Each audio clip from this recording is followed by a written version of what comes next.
The silence had lasted nearly half a century. Commander Rika Voss sat alone in the control room of Outpost Theta 7, staring at the same gray screens she had seen every morning for the last 10 years. Nothing ever changed. Static on every channel. No signals. No messages. Just the hum of old machines and the quiet tap of her fingers on the console. She sipped cold coffee and leaned back in her chair. The stars outside the window didn't blink. They just hung there, cold, distant, and empty, like the promise Earth had made when they built the outpost. "We'll send the next wave of ships in 5 years," the old broadcast had said. "You're the ears of humanity, keeping watch on the edge of known space." That was 48 years ago. No one came. "System check," Rika muttered, more out of habit than need. Her voice cracked the silence. She touched the screen, running another scan across the old communication bands. Static. Always static. Until today. It was faint. Barely a flicker in the lower frequency range. Rika blinked. Thought maybe she was tired. She adjusted the controls, filtering out background radiation. The static cleared a little, and something repeated. A signal. A simple loop. "Help! This is Vanguard. Mayday!" Rika's breath caught. Her hands froze over the console. Vanguard? That ship had vanished 30 years ago, listed as destroyed in action during the last days of the Void War. No one had heard from it since. There had been a memorial, a statue, even a holiday named after the crew. She pressed a button on the comm system. "Kato, get up here. Now." Within moments, the doors hissed open and her tech officer stumbled in, eyes still heavy with sleep. "Rika, it's barely dawn cycle." "What's they?" "Just listen," she said. She replayed the loop. The room went still. Kato leaned in, adjusted the volume, and whispered, "That's Earth command code. Old code, but definitely ours." Rika nodded. "Where's it coming from?" He slid into the second chair and pulled up the star map. "Looks like somewhere near the Wraith Nebula. The dead zone." Rika frowned. "No one goes near that place." "Exactly. That's why this doesn't make sense." They both stared at the readout. The signal wasn't random. It repeated every 17 seconds. Same tone. Same words. Same ship name. Someone had turned on a beacon. Or maybe something else had. "What are the chances it's a trick?" Kato asked. "I don't know," Rika said. "But if it's really the Vanguard, that means something is out there. And they've been waiting a long time to be found." Kato tapped a few keys. "I can send a drone. Stealth model. Should get us a close look." "Do it." The drone launched from the lower bay, invisible to most sensors, sliding into the black void. They waited in silence. Minutes passed. Then the feed went dark. "Lost signal," Kato said. "No impact, no interference. Just gone." But before the drone vanished, it had sent one last image. It showed a massive ship, barely lit by the dying light of a nearby star. The hull was cracked, scorched by weapons fire, but one marking stood out on the metal: Vanguard. Lights flickered from inside.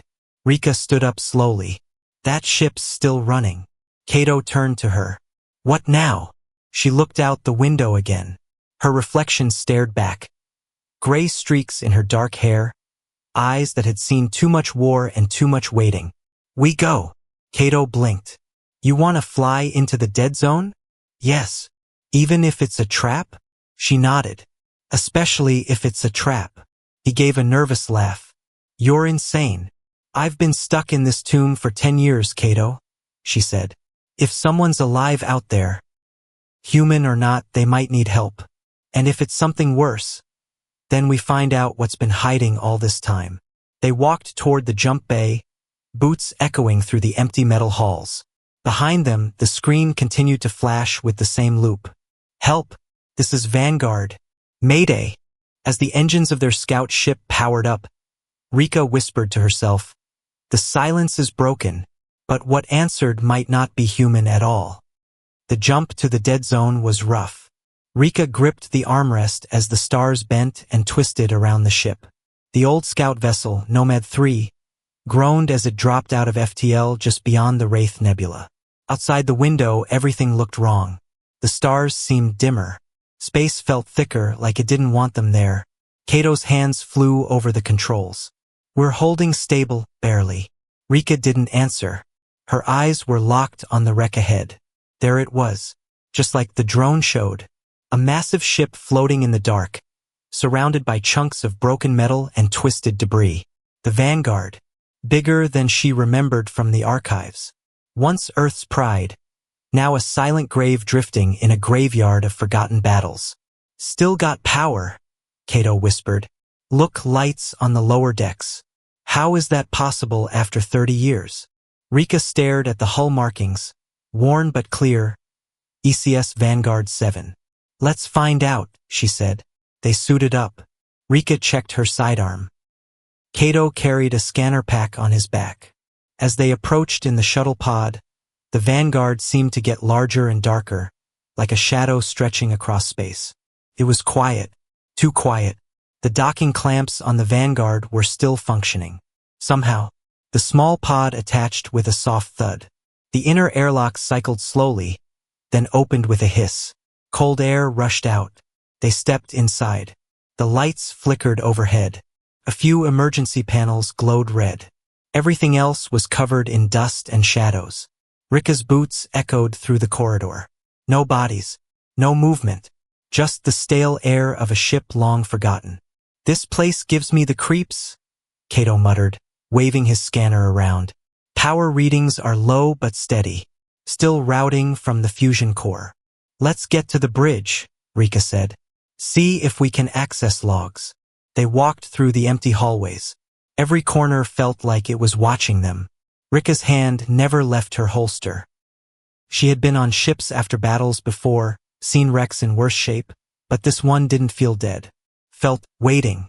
As they reached the bridge, the doors opened automatically. "Still responding to command codes," Cato said, surprised. "That shouldn't happen." Inside, the command center was dim. A few screens still glowed, flickering faintly. Rika stepped over a fallen chair and approached the central console. She tapped a control. The screen came to life, showing a login prompt. "Try the old command override," she said. Cato entered a few lines of code. The console paused, then unlocked. "Got it," he said. "Pulling logs now." The screen scrolled with old data. Ship status, navigation, crew records. But something was off. Many entries were scrambled or corrupted. A few were marked restricted. Level 9 access only. "What's level 9? Cato asked. "Higher than we've ever had clearance for," Rika said. "Even fleet admirals didn't use level 9. She tapped into the voice logs. Static filled the speakers, followed by a garbled message. "This is Vanguard. Crew compromised. Not human." Cato's eyes widened. "Play that again." The message repeated. This time it ended with a short burst of a different voice. Calmer, colder. "Subject 12 no longer responsive. Test complete. Prepare for full evaluation." "That's not a human voice," Rika said quietly. "It came from inside this ship." The log showed a date 29 years ago. They looked at each other. "This ship was captured," Rika said. "The crew didn't die in battle. They were taken." Cato pointed at a screen blinking in the corner. "There's still an active system in the lower decks. Lab modules. Shouldn't be running after this long. Let's check it." They moved quickly through the lower levels, passing more silent halls. The ship creaked now and then, as if it remembered footsteps. The lab doors opened with a low groan. Inside, the lights still worked, dim but steady. And something else worked too. A tall glass chamber stood at the center of the room. Inside floated what looked like a man. Pale skin, dark veins, breathing slowly. Wires were connected to his arms, spine, and skull. A scanner above him blinked with alien symbols mixed with Earth text. "What the hell is this?" Cato whispered. The monitor beside the chamber showed data streams. Words in Earth standard. Bioform. Human variant 12. Underneath, in strange characters, were alien letters. The scanner translated part of it. Observational testing. Human aggression stage 3. Rika stepped back. They were studying us. Cato shook his head. More than that, they were changing us. Suddenly, a faint beep came from the console. A new signal.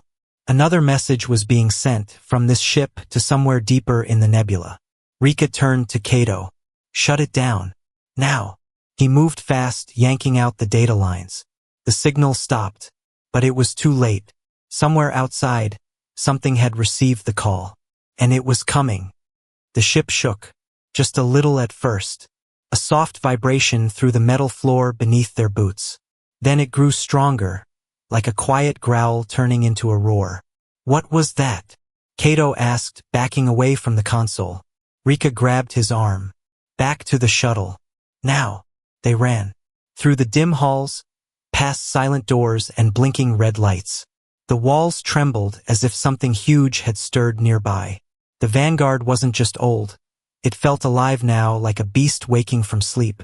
As they reached the docking bay, a loud thud echoed through the hull. Something had landed on the ship. Rika cursed under her breath and drew her pistol. Get in the pod, she said, pushing Cato ahead of her. Seal it. Prep launch. Cato scrambled into the pod and hit the startup. Lights blinked green. Pressure systems hissed. They were almost ready. Then the outer doors opened. Not the pod doors, the big ones. The Vanguard's main cargo bay doors. And something came through them. First, it was just a shape. Tall. Thin.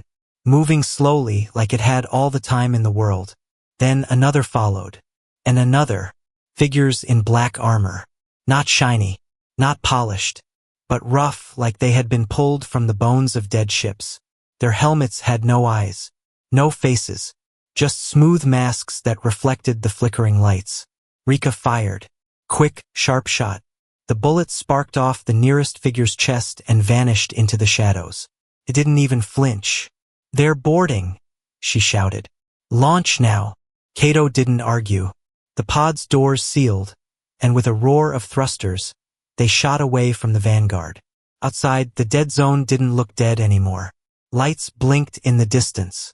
Not stars, ships. Small, fast, and quiet.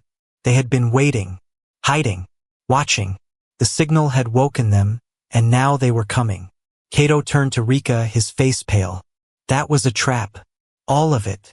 No, Rika said, watching the growing swarm on the scanner. The ship was a warning.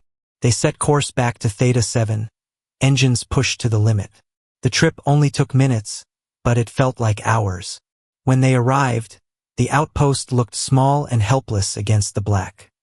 The station's AI greeted them with a beep. Welcome back, Commander. Systems normal. Not for long, Rika muttered. They rushed to the command room. Rika took the main console, Cato the comms. Any other signals? She asked. Cato shook his head. Nothing.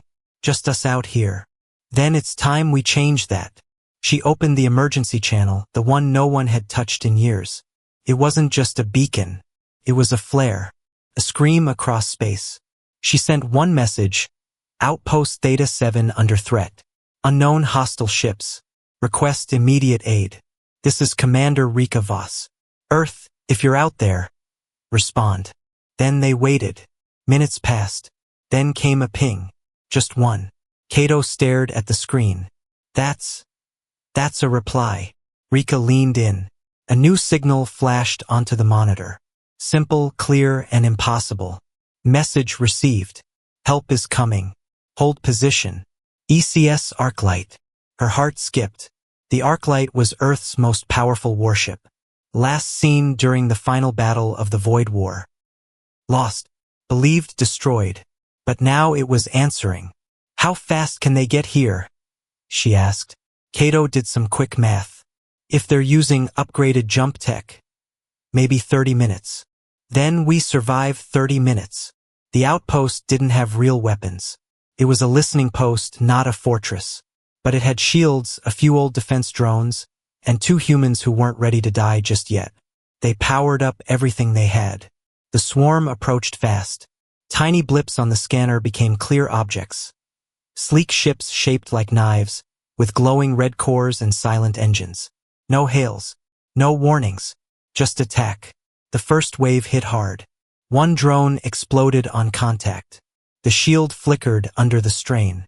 Rika aimed the station's pulse cannon, barely a weapon, and fired. One enemy ship spun out of control and broke apart. "Got one," she said, smiling despite herself. "They're swarming," Kato shouted. Coming from all sides. Another hit. Then another. The shield dropped to 42%. They fired back with everything they had. The outpost shook. Sparks flew. A fire broke out in one of the back rooms. Still, they fought. 10 minutes. 15. Rika gritted her teeth as the power dipped. "We're not going down. Not today." And then, on the scanner, a new shape appeared. Bigger than the others. Much bigger. A battleship. Sleek, silver, and fast. The Arclight. It tore through the swarm like a blade, weapons lighting up the dark.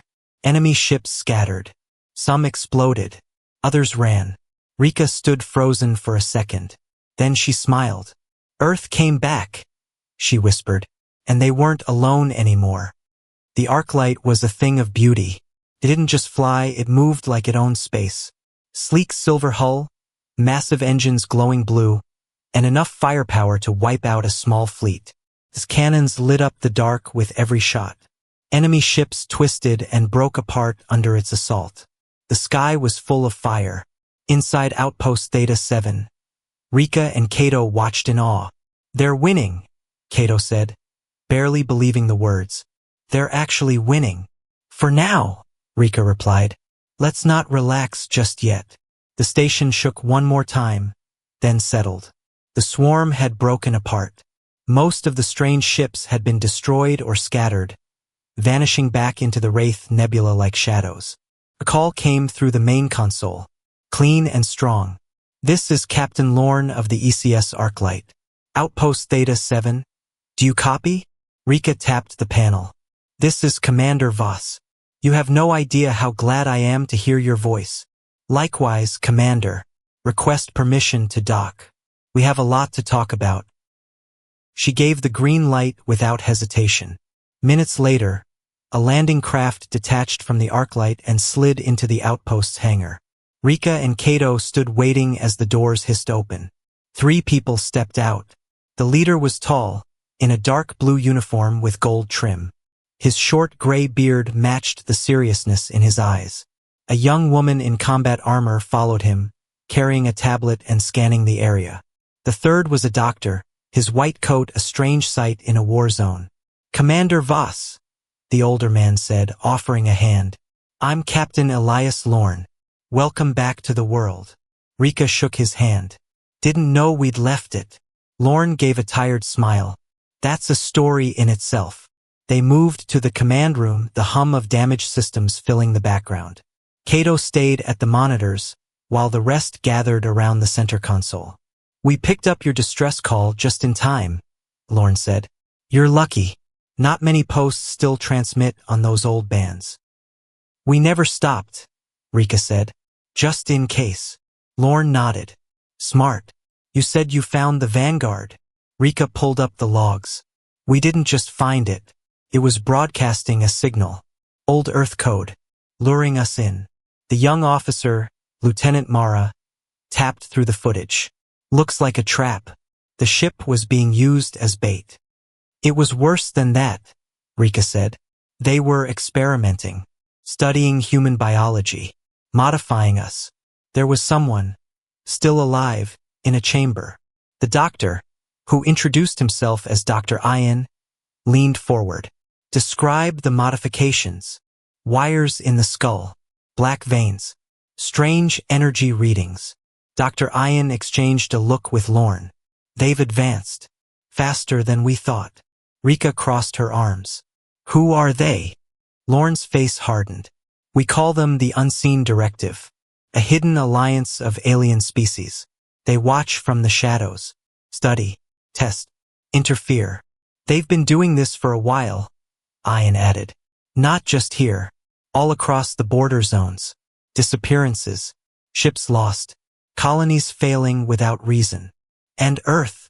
Rika asked. What happened to us? Lorne leaned on the console. The last war nearly broke us. We didn't fall, but we had to vanish. Hide. We pulled back from deep space. Left only a few stations active. Like this one. So we weren't abandoned, Cato said softly from his corner. You were left in place, Lorne said, to see who'd come looking. And now they have, Rika muttered. Yes, Lorne replied. And now we respond. A silence filled the room. Commander, Lorne said, straightening. Your actions triggered a chain we've been waiting years to start. The directive knows we're active again. They'll come harder now. Rika raised an eyebrow. Then why not run? Because we finally have enough to fight back. Dr. Ian pointed to the screen. That signal you intercepted, it matches others. We found more ships like the Vanguard. Hidden, twisted. Some worse. You want to investigate them? Rika asked. We need to, Lorne said. And we want your help. Rika hesitated. She looked at Cato, at the console where, for years, she watched the stars without answers. And now, suddenly, everything was changing. You've got it, she said. Lorne smiled. Good, because we just intercepted another signal. It's coming from deep inside the Wraith Nebula. Stronger, more complex. What kind of signal? Lorne turned to her, serious again. It's not a trap. It's a message. From something, or someone, that's calling for us. Human? Rika asked. Lorne didn't blink. We don't know, but it's using Earth code we haven't used in 100 years. Cato stared at the screen. Someone out there remembers us. Rika nodded slowly. Then let's go remind them who we are. The new signal pulsed like a heartbeat. Steady, slow, almost calm. But there was nothing calm about what it meant. Rika stood beside Captain Lorne on the Arclight's command deck, watching the signal blink across the star map. It came from the edge of the Wraith Nebula, deep inside a region marked unstable and unexplored. The place had swallowed probes, scout ships, and even a few small colonies over the decades. Nothing had come out. Until now. This code, Cato whispered, his eyes wide as he scanned the message. This isn't just Earth code. It's from Project Horizon. Rika turned quickly. That's impossible. Horizon was shut down a century ago. Exactly, Cato said. This signal is using one of their encryption keys. Lorne stepped closer, voice low. You know what Horizon was? I've read the reports, Rika said. It was humanity's first long-range sleeper mission, launched during the first expansion. No one ever heard from them again. Well, Lorne said, nodding at the screen, someone just did. The bridge was silent. Do we have visuals? Rika asked. Barely, replied Lieutenant Mara. It's hard to scan through the nebula, but something's there. Big. Maybe a structure. Or a ship, Lorne said. If it's Horizon, they've built something out there. And it's still alive. Then we go, Rika said without hesitation. You're sure? Lorne asked. She didn't blink. We followed one ghost and found a trap. Now there's another signal and it might not be a trap. But even if it is, we can't ignore it. Someone out there still knows our name. Lorne smiled faintly. Good, because we're already en route. The Arclight pushed forward, engines humming with quiet power. The Wraith Nebula filled the view. A cloud of glowing gas, thick and pulsing with strange energy. Lights flickered inside it like stars being born or dying. As they entered, everything changed. The ship's lights dimmed. Static crawled over screens. Voices echoed weirdly over the comms. It felt like the universe itself was holding its breath. Shielding's holding, Mara reported. But I don't like this. Feels wrong. Rika stared into the swirling mist. Feels like we're not supposed to be here. Cato looked up from his screen. I'm getting power readings ahead. They're faint. But wait. I've got movement. Hostile? Lorne asked. I don't think so. They're just drifting. A moment later, the main screen lit up with a grainy image. Hundreds of ships. Not in a fleet. Not in any formation.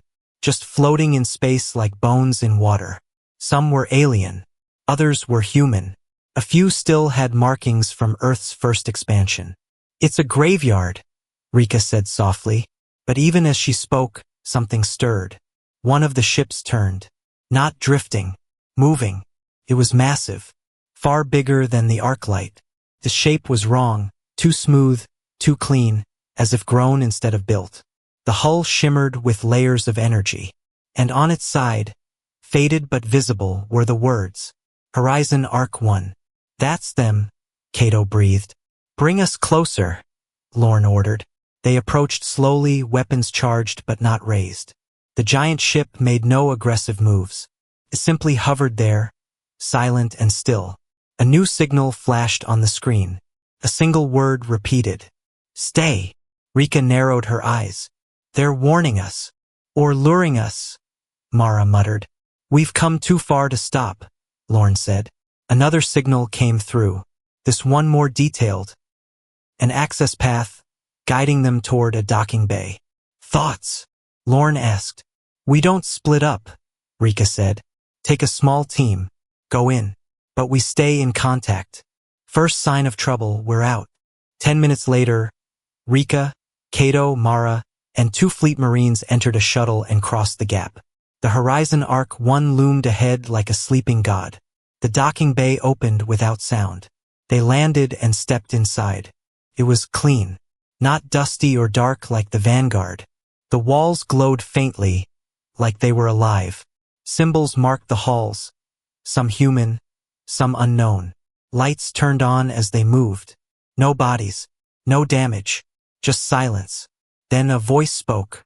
It wasn't from the comm, it was inside their helmets. "We knew you'd come." The Marines raised their weapons. Rika held up a hand. "Who are you?" she asked. The voice replied slowly, almost gently. "We are what's left of the Horizon crew. And what we've become." "What does that mean?" Cato asked. The lights shifted. A doorway opened ahead.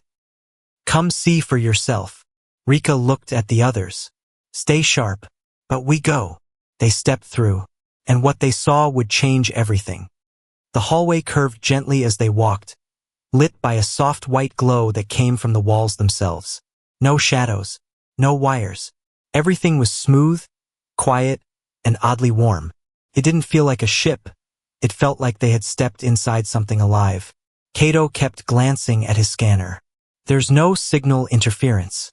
No life signs either. But clearly something's running this place. "Maybe it's watching us," Mara said, her voice low. "Maybe it's waiting." Rika didn't answer. Her hand rested on her sidearm. Not drawn, but ready. They entered a large chamber at the end of the corridor. The door slid open without a sound. Inside was a circular room with a high ceiling. In the center stood a glowing pillar of blue light, pulsing gently. Around it were 6 empty chairs, shaped like old command seats but made of smooth white material. Above them, holograms flickered to life. Faces. Human faces. Old, young, men, women. All calm, all strange. Then one of them spoke. His face was pale, his eyes bright like starlight. "Welcome to the Horizon Arc 1, he said. "We are the Echoes." Rika stepped forward. "What happened to the original crew?" "You're looking at them," the man replied. "In part." Cato frowned. "That doesn't make sense." The woman's hologram continued. "After launch, Horizon Arc 1 encountered something in deep space. An anomaly. A living intelligence. It called itself the Merge. It didn't attack," the man said. "It offered connection." Rika's eyes narrowed. "You merged with it. We became part of it. And it became part of us." Mara looked around. "So you're not fully human anymore?" "We are what's left of human minds, held together inside a living machine," the man said. "We share thought, memory, time." Cato took a step back. "Why send a signal now? After all this time?" "Because the others are moving again," the woman said. "The ones who study. The ones who control." "The unseen directive," Rika said. "Yes. They know Earth is stirring. They see your ships returning. They fear your freedom. And you? Rika asked. What do you want? To warn you, the echo replied. They have built something in this nebula. A gate. A way to move entire fleets instantly. It is almost complete. Rika exchanged a glance with Mara. A wormhole? Worse, the hologram said. A keyhole. A forced link between galaxies. They plan to bring others. More powerful than you've seen. Silence filled the room. Cato whispered. Then why haven't they used it? They need energy, the woman said. Something only humans can provide. Rika frowned. What kind of energy? Consciousness. Thought. Emotion. Human minds make the gate stable. That's why they experiment. That's why they change you. Mara stepped forward. How do we stop it? The holograms flickered. There is a core deep inside the nebula, the man said. Buried in an artificial planet. Controls the keyhole. Destroy it, and the gateway will collapse. But it's protected, the woman added. Heavily. The room shook. Lights dimmed for a moment, then returned. They've found us, the echo said. They're coming. Rika turned. We need to leave. Now. The location is in your system now, the woman said. But be warned, this is not just a mission. It's a war. The holograms blinked out. The team rushed back through the hall. The ship groaned around them. Something had changed. It no longer felt peaceful. Felt like it was afraid. As they reached the docking bay, the walls flickered. Red lights. Alarms. Cato shouted, They're jamming the doors. Rika slapped a panel. Override it. The ship trembled. The doors hissed open just long enough for them to jump into the shuttle. As they pulled away, the Horizon ship sealed itself shut again and vanished into the mist. Back on the Arclight, they docked in seconds. Alarms were already blaring. Captain, a voice called through comms. We have incoming. Multiple enemy ships. And something big. Define big, Lorne growled. The screen lit up. A massive structure was unfolding in the heart of the nebula. Rings. Energy arcs. Like a giant flower blooming in the dark. The keyhole, Cato whispered. The first wave of ships emerged from it. Sleek, silent, and fast. They're early, Mara said. No, Rika said, stepping forward. They're desperate. And they know we're coming. Lorne turned to her. Can we destroy it? Rika looked at the glowing map. We'll have to. The countdown had begun. On the Arclight's command deck, red lights flashed. Enemy ships poured from the keyhole structure like insects spilling from a hive. The screen showed dozens, maybe more, all fast, all ready for war. They're forming a line, Mara said, her voice tense. They're protecting the keyhole. They know it's their weakness, Rika replied. If we take it down, they lose everything. Captain Lorne looked around the bridge. This is our only chance. We hit that structure hard and fast. No holding back. Fleet status, Rika asked. We have 3 support ships in system, Lorne said. A few minutes out. That's it. No reinforcements. We're alone. Good, Rika said with a small grin. Let's show them what alone means for humanity. The bridge crew snapped into action. Targeting systems locked on. Shields powered up. The Arclight turned toward the keyhole. Rika stood at the front, watching the screen, thinking of all the silence, all the waiting. The long years in forgotten space. The voices lost. The ships that never came home. Now it was time to fight back. Bring us in, Lorne said. The ship charged forward. The enemy fleet moved to block. Red energy bolts lit up the void. The Arclight rocked as hits landed, but its shields held. Rika held onto the railing, eyes fixed ahead. Focus fire on their lead ships, she said. Open a path. Mara relayed the order. Cannons fired. Missiles streaked into the black. 2 enemy ships exploded, spinning into debris. Others closed the gap. Behind the Arclight, the support ships arrived and joined the fight. More blasts, more motion. But the keyhole still grew in power, glowing brighter, louder, like it was alive. They're accelerating the portal, Cato shouted. Another wave incoming. We'll never reach it in time, Mara said. Rika's mind raced. Then she looked at the screen, at the coordinates the echoes had given them. The center of the keyhole. A single weak point. She turned to Lorne. We can't break through it. Not with weapons. But we can fly through it. Lorne blinked. What are you suggesting? We crash into the core. Cato turned. You mean ram it? I mean we put a ship right through the heart of it, Rika said. Charge the engines. Overload them. Blow the whole thing from inside. Won't be enough, Lorne said. Unless it's a big ship. Rika nodded. Something like the Arclight. Silence fell on the bridge. Lorne looked at the crew. Looked at his ship. Then back at Rika. Take command, he said. What? She blinked. I'll pilot the Arclight myself. You lead the others. Finish this war. She stepped forward. Captain. No time to argue, Lorne said, already turning to the pilot's seat. Get to the support cruiser. Guide the strike from there. This is what I trained for. Rika's jaw tightened, but she nodded. She and Cato rushed to the escape shuttle, launched toward the support ship ECS Valor, and docked seconds later. Back on the Arclight, Lorne stood alone on the bridge, eyes locked on the burning keyhole in the distance.